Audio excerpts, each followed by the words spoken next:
We're actually gonna do in studio stuff after we move. I'll have like a dedicated studio Nice. where bands can come and like do like a mini set without interrupting everybody in the house. That's very cool. Now, should the border situation ever change down there, will you guarantee Rod and I'll come down and rock that? Oh my God, dude, that'll be fucking nuts. And then you That'd can be- have Sean come over. yeah, exactly. I'm sure Sean would do that too. So yeah, we'd have That'd a slamming all-star weirdo band. Dude, that would be real. All right, so who plays bass? Jim plays bass in Agent Yeah, Octopus. yeah, absolutely. Yeah, So check it out. drag them together literally from all four corners of the continent. Yeah, Because I think he was Sean's actually up in New York. that's right, at Twangstock there, right? Yeah. This past weekend. And did you hear their new stuff? I haven't yet actually, but don't want to tip the hand, but rumor has it that there's going to be another Jim and the Sea Dragons coming out, which I might have the honor to play on again. So Awesome. yeah, Yeah, he's I always found it interesting that he had to have a second band to play guitar on because like, the Sea Dragon stuff is pretty impressive, I thought, you know? yeah, absolutely, yeah. No, I really enjoy that stuff. Yeah. And he I was played one of on the first people that reached out to me when I started doing all this. Oh yeah, yeah, yeah. Yeah. He's very proactive that way. Like when I first got on Sharwaji, he had just gotten on Sharwaji as well, and we sort of messaged each other. It's like, hey, new guys, let's that's how we kind of introduced ourselves, and then we kind of started working together right away. Like we released that Halloween thing in like 2020 or something like that, Yeah. together. So yeah, Jim's amazing, and his track on the latest Surfin collaborative thing was fantastic. Like, Yeah, it's first I want to talk your the new Sharp release. yes. Okay, so the first one is 3 now. The I think first there's two now. There's two sharp. is there 2? There's two official like EP releases, and then there was kind of like a single sort of thing, a sharp side quest, I think is what we called it. But, Okay. yeah. The first one was more like a surf experimental thing, and then Yep. the second thing I heard was more off in and even like the Angry Red Planet song that you played on for the Surfy Bear thing. I mean, to me, sounded a little bit more sharpish. Right. Yeah. But then this new one was even harder than all the other stuff. And then of course you had that 2-man enter, 1-man leave. Yep. And of course, I'm a huge fan of that as well. So I got the reference right away and I'm like, download. Yeah. So I mean, tell me the story behind that evolution. okay. Yeah. I mean, Rod has always been a sort of creative collaborator with me. I met him at work actually. I'm a paramedic and he was a RCMP officer up here, and he lived in Creston where I live for a while, and it was a couple of years before I really realized he was a musician, and so we ended up, hey, let's, why don't you come over, we'll listen to some music and check some stuff out, maybe jam or something like that, and Rod, if you meet him, is very tall, very kind of proper, very well spoken. He's like someone that, a nice girl would want to bring home to her mother, and you go into his place and it was like, death metal stuff everywhere, and like, like statues of demons and Slayer posters, and all the horror movies and all this kind of stuff. So it's like, well, it's an interesting dude, and in the process of kind of working together, I realized that like Rod was, he's one of those like musicians, they play in the basement and just do their own thing. And usually they only get kind of so far, but Rod had somehow developed this incredible versatility, you know? So when we started kind of messing around in the studio, it's like, hey, can you play something like Steve Vai? No problem. Can you play something like Mark Knopfler, you know, Dire Straits? No problem. You know, can you play an Eddie Van Halen thing? No problem, right? He just had developed this incredible skill that it is not impossible, but it's hard for people to develop if they're not out playing with people all the time and, you know, really pushing it that way. Yeah. So it was really pleasurable playing with him, and you know, I would write music and have him play on it, and at some point I had written all this kind of, we called it the Doom Rock project. I don't know really what it was, but it was kind of a sort of metal project, and you know, I had done it, you know, to a certain point. It was before I was really confident even attempting to play solos or anything like that on it, so I'd kind of put it in his hands, you know, hey, can you do the solos on this, you know? And Rod's life is a very busy life. He had twins at one point and another kid, and you know, and so that project, yeah, that project just sat, you know, and completely understandably, you know, I have no resentment there. But interestingly, the Surf Hermits started because that project sat and I just couldn't get it finished, and I was like, well, you know, I got to do a project that I can finish myself, you know, that I don't have to wait for anyone to do. And so that's the first Surf Hermits record, was like coming off this metal project. It's like, I can't really finish it. It's just sitting there. I'm going to do something that I can finish, you know, and that's what started the Surf Hermits. So in a sense, Rod started it for me. And when I got signed on Sharawaji, I knew that Rod had done some, you know, he'd done some things that were Angry Red Planet things before Angry Red Planet was even a thing. It's just, he records in the studio all the time. He does lots of interesting stuff. And so he had a couple of what he called, like, you know, surfabilly kind of things, you know, and I was like, dude, you know, you should send that stuff to Sharawaji, you know, they might be interested. And they were, and that, you know, they released that first Angry Red Planet album. And then he had some free time at one point, amazingly, with kids like that and job and all that. And so he's like, I want to come down to visit. It's like, okay, let's just do something. We had no idea what it would be. He just came down for 5 days, and that first Two Men Enter, One Man Leaves project was just, we just came up with that right there. We just invented a song per day, finished it in a day, and those 5 songs were 1 day each of Rod's visit here. You know, which was really fun. And I think, you know, we were hoping that Sharawaji would release it. So that first one we had, you know, let's keep it a little bit surf, you know, like, so no matter what the tune does, there's some little Dick Dale part or something like that, you know.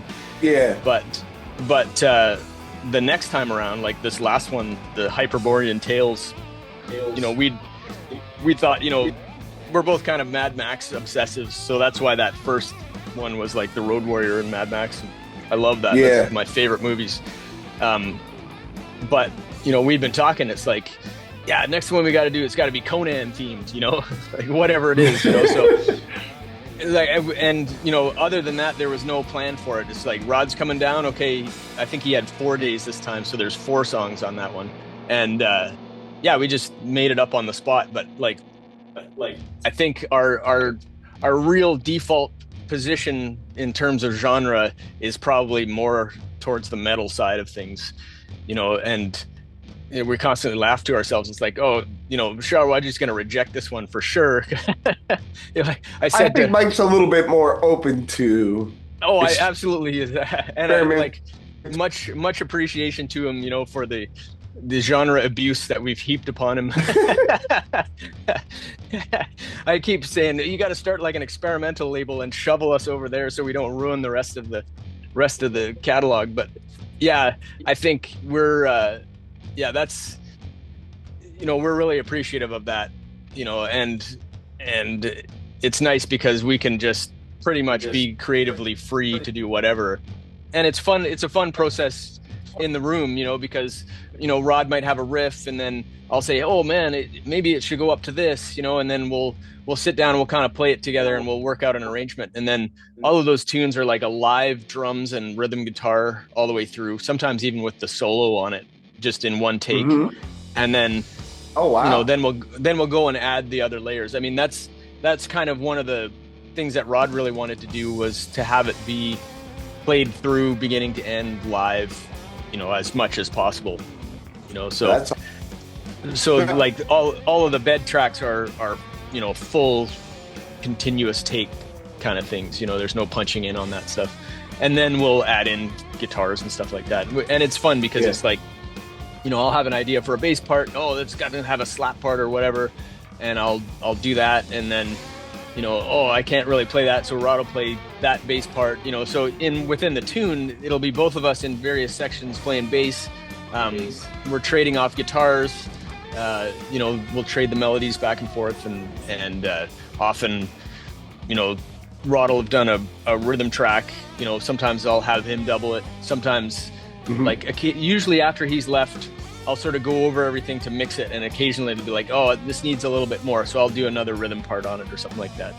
But generally, it's a really fun process. It's nice to just not obsess too much about something, just like throw it together and let it grow into whatever it is. Like every time I listen to it, I'm like, how did we even do that? I don't so not quite to have like a frame on it, that's gonna make it fit into a box, Yeah, I mean, it's wide open. Who knows? Like, we might do a jazz thing next time. I just don't know what it is. Like, we never plan it. It's just whenever he comes down, we get in the room and set all of his massive pedal board up, and then we just play and see what comes out. It sort of just depends on what we're into at the moment. So you're very lucky to have that. You know that. Oh, 100%, 100%. You know that relationship. Oh yeah, absolutely. And I think, I think part of that is being willing to like lift everyone up as best as he can together. Like I know Rod, like to himself, he feels like he's not any good, and like why would I record this stuff or release it except for anybody except just myself, and I'm like, come on, man, you got to get this out there, and so I feel like it's important that we champion our friends and even not our friends, to do everything creatively that they can, and like I have other creative friends too that Rod and I have worked with as well, and same thing, people have their lives and they're into things, and they don't have the kind of, sometimes that kind of I guess audacity that I come by naturally, where it's just like, oh, let's just do this stuff, and so like I'm always trying to encourage everyone around me, come on, do some stuff, and it's kind of selfish in a sense, because then I get some interesting stuff to work on too, if they use me to work on it. You want to be into it. Absolutely, yeah. And I mean, in a way, that was kind of the motivation behind the last Surf Hermits concept there, of having guest players on there. Really, like the deepest, most selfish motivation I had in myself was like, oh, I'll get these cool guys on here. They're going to be super good. I'm going to have to like pull up my socks to even keep up with them on my own tunes. And then not only that, hopefully they'll have me come and play with them, which didn't really happen too much, but which time. Was, it like I'd hoped it would like start this whole thing where we'd all be passing stuff around all the time.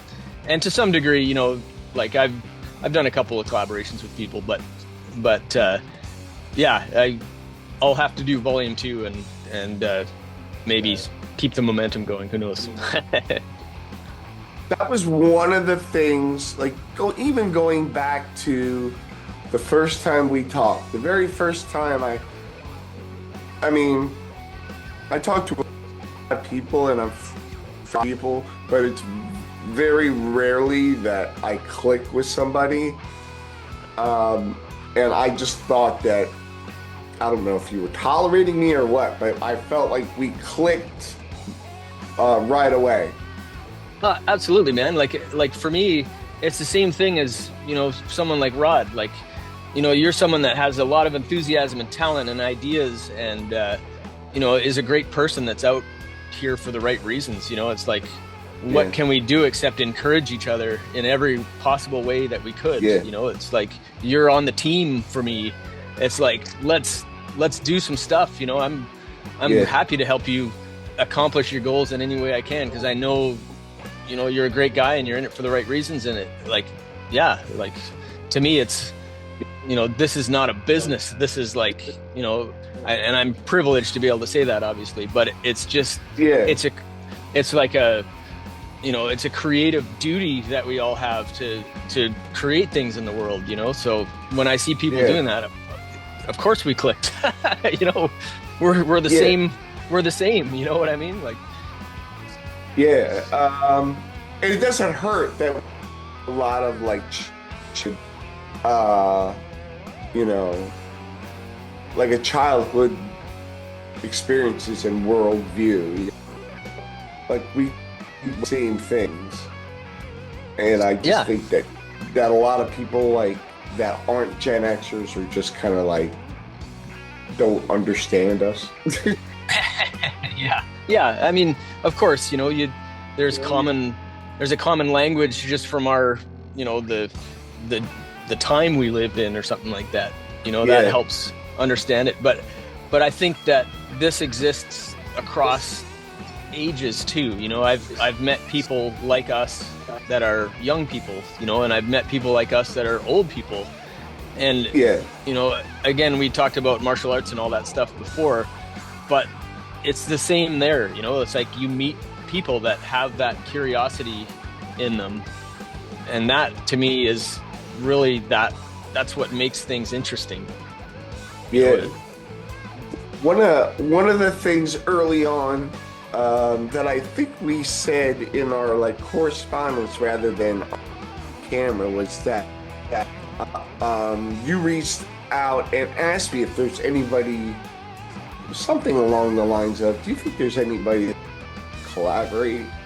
And like, well, you know, I've looked for a reason to collaborate. I don't always have the best ideas, but you know, the fact that we did the one time on the Surfy Bear thing, you know, I was not afraid to admit that was your idea, and I thought it was good. So the logistics, you know, I had time to do that. Right. But the one thing I think that you accomplished that I think maybe other people might not say out loud, but I'll say it, is that you started something musically. Now collaborations have gone on for years and years and years and years, decades and decades, and it's not a new thing. Centuries even, It's not a new thing.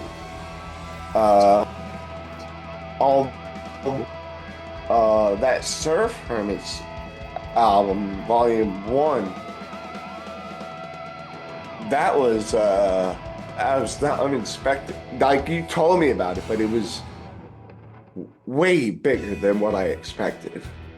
Way more involved. And the reason I'm saying that is because I've started seeing other people doing that. Like, for instance, there's a new album out where they have a new drummer. Every song has a new drummer. Have you seen that? No. I didn't want to name the band's name, but I will. Just to help Ference out. It's Ference from Frankie and the Pool Boys. Oh, okay, yeah. Instead of having, you know, there's the Endless Summer movie and the soundtrack that was so iconic to surf music. They called the album Endless Drummer. And they wrote these bunch of tunes and just had a different drummer on every track.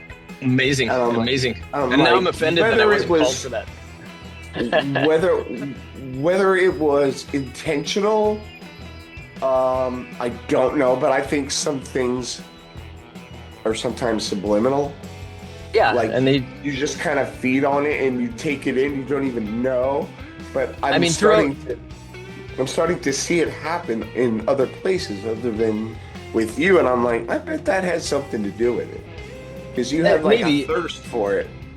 Yeah, and I think throughout history, if you look at things that, were innovative, or even things that weren't innovative, but things that just happened, it's like often ideas arrive weirdly simultaneously in places. It's like certain things will just happen, and it's not even because they were influenced by the other thing. It just sort of, it's just time for an idea or something. Because if you think about, like the band kind of dynamic, you're in a band, you play your tunes, you're doing your things, you're just trying to write some tunes and play some gigs, and that's really cool, and it can be quite insular, and then in the position I'm in, where it's like I don't have players around me in the same way. I work in the studio by myself, and I've had to develop the ability to play all the stuff and make it try and sound like a band. That can be insular as well, and it's in a different way. So I kind of understand in a way. It's like, a lot of the people that I had collaborate are members of bands, so it's like you don't often just invite someone else into your band. It's like a social unit and a musical unit and a creative unit. So a collaboration is a harder thing, I think, sometimes for a band to sort of implement, and it's cool, to see people that do mix it up a lot. But you're in a band, I'm the drummer in Frankie and the Pool Boys band. Like, how come 8 other drummers get to play on this record? Yes, of course. There's a social dynamic to it, for sure. Well, it's friends, it's of course. First it's friends, and then I don't know the story behind it, because I haven't even heard it yet. It's probably amazing, of course. I can only assume that something happened and the drummer just couldn't play. I don't want to say it was for a negative reason. I just want to say maybe, and it doesn't have to be for some reason, he just. It doesn't have to be like over the last couple of years, I've done a lot of drums for people in the genre and outside as well. And often it's not for any negative reason, like the drummer's not good or anything like that. It's like, we literally have no place we can record drums, but we really need to release a thing, and we're going to do gigs or whatever.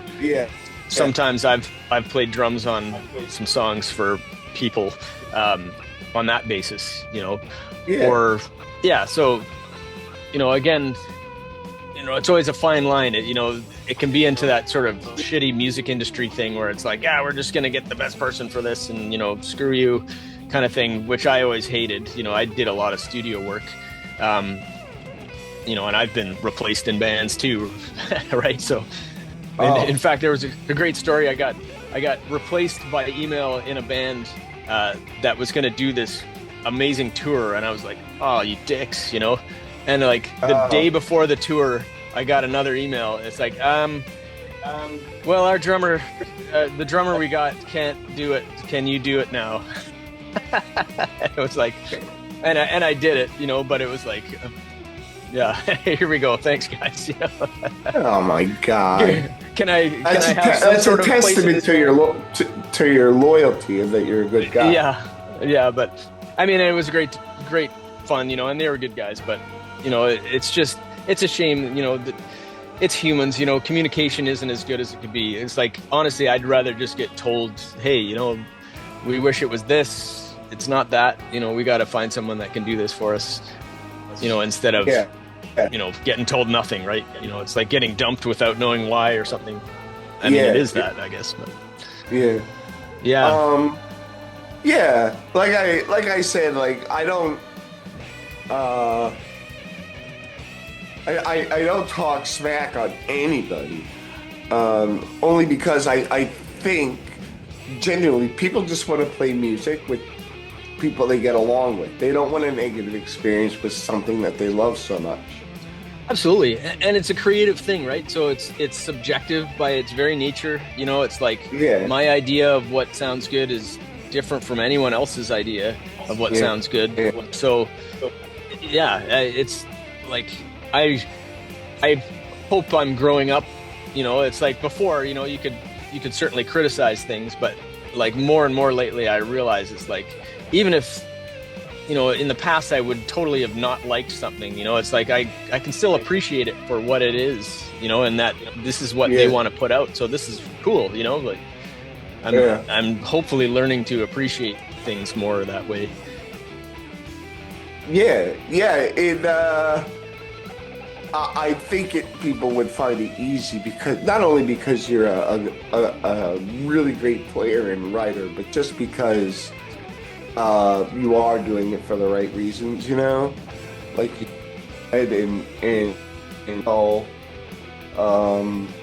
genuinely, for the most part, when somebody's doing things for the right reasons.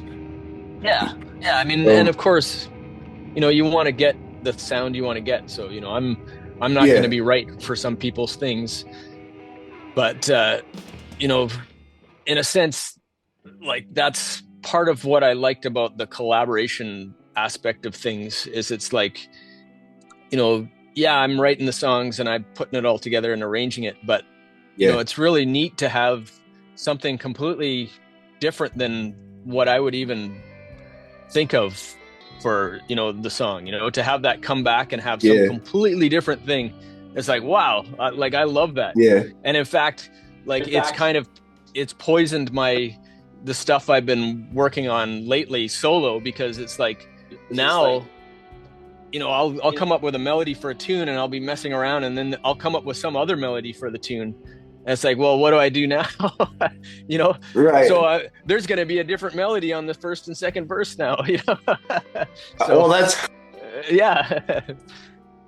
So it's interesting. You know, there's an infinite number of things you can do essentially, and so yeah, why not explore it, and why not have other creative DNA in there, or why not have other minds filtering that stuff through? You know, you think. Knowing how the first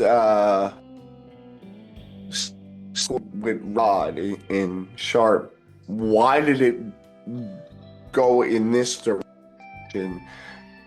I mean, the fact that you guys did you know, your different version of surf, which I think are equally excellent, and I'm not lying.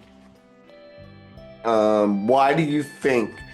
For instance, a guy like Mike at Cheryl, who is by no means afraid to put out experimental surf music.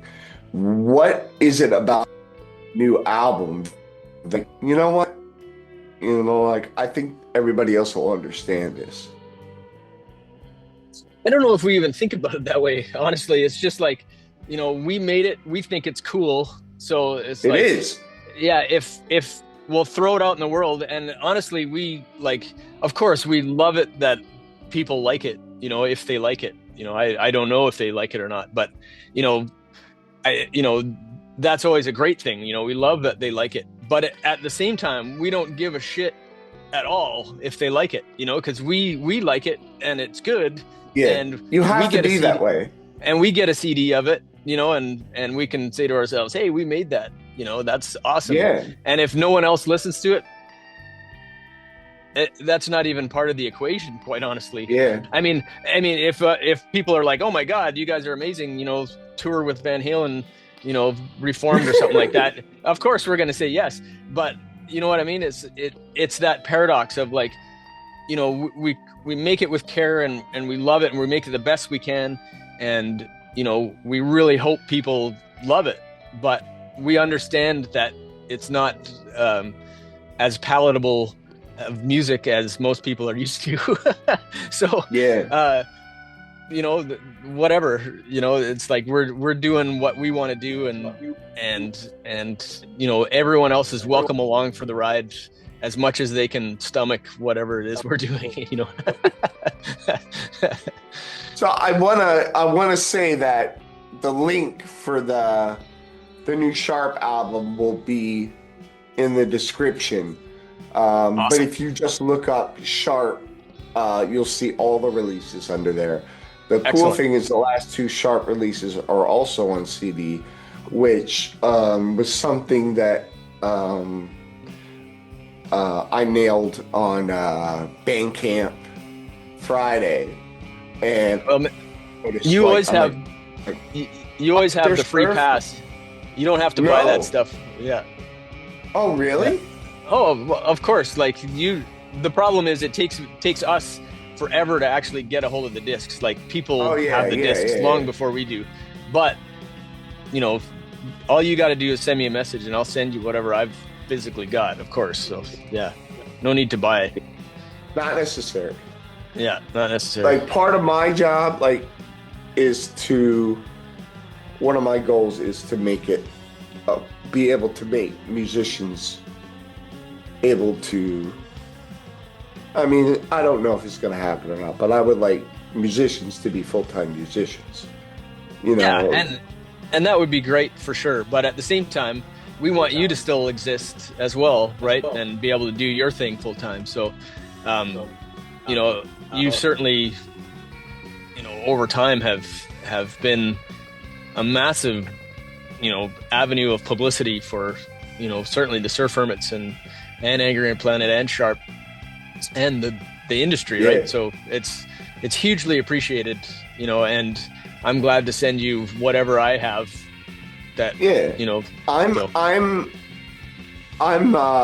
don't pander. Chances are I won't even reach out to you if I don't enjoy what you're doing. It's not that I would think you're any less of a person, but you know, I have genuine interest in what you're doing, and the Surf Hermits thing like blew my mind, and the Sharp thing blew my mind. The fact that it came out so quickly after that, I mean, is a testament to your dedication. And you know, I must say I'm a huge fan of Rod's and that first Angry Red Planet record or CD. Have I sent you the link to his Alien project? No, but he sent me some. And I saw a video of Rod doing like the one-man death metal thing. Yeah. And I was like, holy shit. But he's standing like this very polite gentleman. Yeah. and I was like it was almost comical because like once he found out I was like into extreme metal, he's like, oh. Because that's his jam, big time, yeah.